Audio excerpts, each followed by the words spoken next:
I usually don't use like tar. How do I look? Do I look... I would have fine-tuned so it was black all the way in. Okay. I've read before that you're actually not very fond of the Cardinal Copia character. How does your relationship with the character you're playing impact your performance? I'm growing fonder of him. Okay, interesting.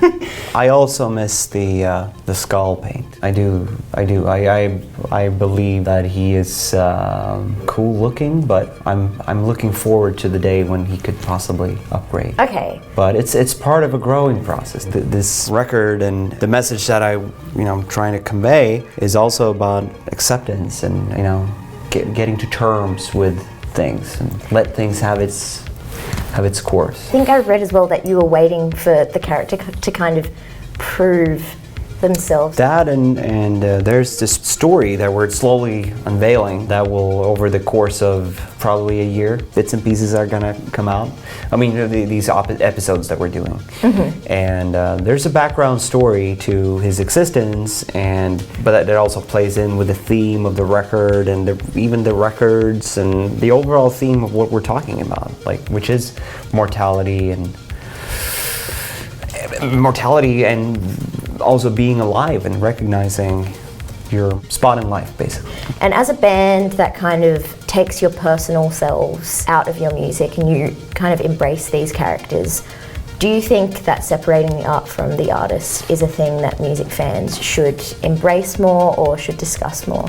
What we have done or what we tried to do with Ghost is not very different from what every other artist in modern rock and roll vaudeville has done forever.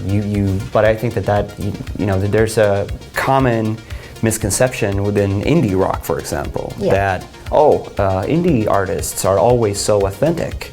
Oh, they woke up with that haircut. Like they were, they just accidentally put that shit on. There was a hole in their flannel already. Oh yeah. Absolutely. No.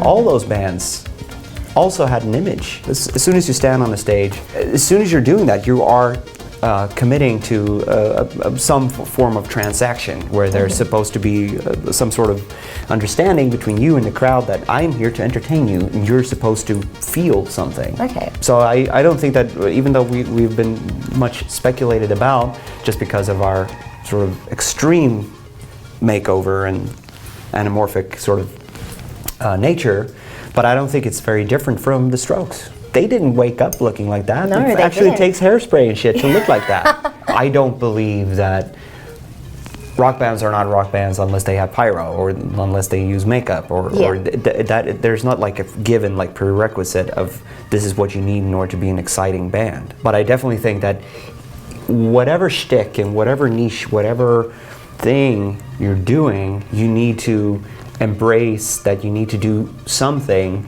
that will set you apart from at least the contexts in which the forum in which you're operating. That's one.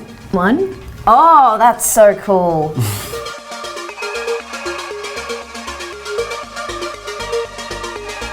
And now?